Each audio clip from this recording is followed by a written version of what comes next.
जलपर्यटनाच्या आराखड्याची माहिती दिली जात नाही तर राज्याच्या मुख्य सचिवांच्या विरोधात हक्कभंग आणणार अशी माहिती आता खासदार धैर्यशील मोहिते पाटील यांनी दिलेली आहे। तर जलपर्यटनाच्या आराखड्याची माहिती दिली जात नाही म्हणून राज्याच्या मुख्य सचिवांच्या विरोधात हक्कभंग आणणार असल्याचं खासदार धैर्यशील मोहिते पाटील यांनी म्हटलेलं आहे। केंद्रीय पोल्युशन महामंडळाने मला सर्व लेखी उत्तरं दिली। त्यामध्ये त्यांनी स्पष्ट सांगितलं की घाण पाणी मोठ्या प्रमाणावरती भीमा नदीमध्ये पुणे पिंपरी चिंचवड शहरामधून सोडलं जातं आणि याचा मोठा परिणाम आरोग्यावरती सोलापूर जिल्ह्यातल्या जनतेच्या जीवनावरती होतो, तसेच जनावर असतील शेतीवरती होतो।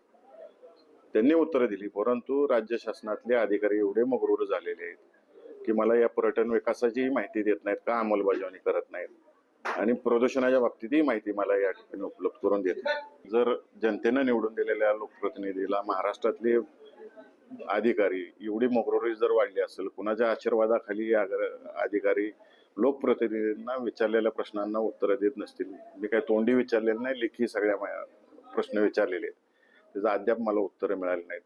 त्यामुळं उद्या मी दिल्लीमध्ये राज्याच्या मुख्य सचिवांवरती हक्कभंगाचा प्रस्ताव आणत आहे।